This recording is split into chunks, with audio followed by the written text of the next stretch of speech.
ollut aina tällainen, en edes lähelläkään. Muistan vielä sen tunteen.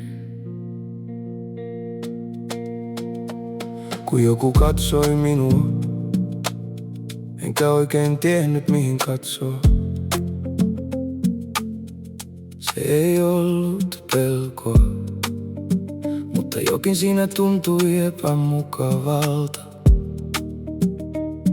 Ei vain uusien ihmisten kanssa, vaan myös niiden, jotka olin tuntenut jo vuosia. Kun minulla olisi ollut sanottavaa, mutta sanat jäivät silti sisälle. Ja jos joskus uskalsin sanoa jotain, huomio kääntyi heti minuun. Kaikki katsoivat ja yhtäkkiä kadutti. Olisi tehnyt mieli vetäytyä takaisin. Oli helpompaa olla hiljaa, oli helpompaa olla vähän sivussa. Se tuntui turvalliselta, mutta samaan aikaan se tuntui myös yksinäiseltä. Ja sama tapahtui tunteiden kanssa. Pidin ne sisällä, yritin hallita, olla näyttämättä liikaa, mutta välillä ne vain tulivat yli. Silloin kun sisälle ei enää mahtunut, jälkikäteen näin sen selvästi.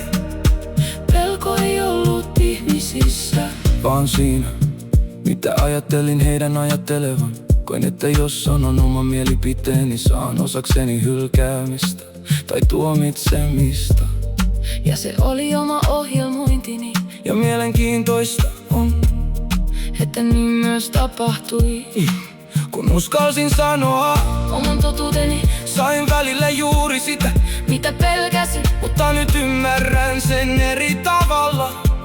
Se ei ollut merkki siitä, että minun pitäisi hiljentyä, vaan siitä, kuinka vahvasti olin uskonut siihen ohjelmaan.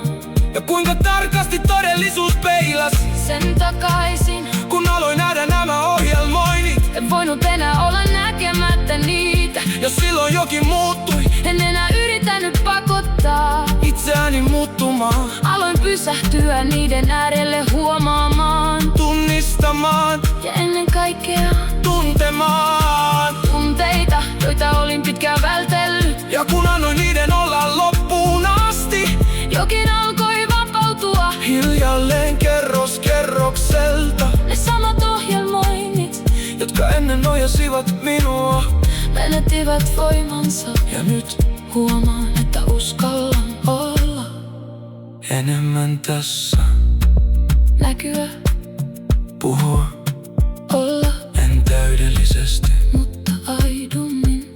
Ja se riittää, jos tämä resonoi. Et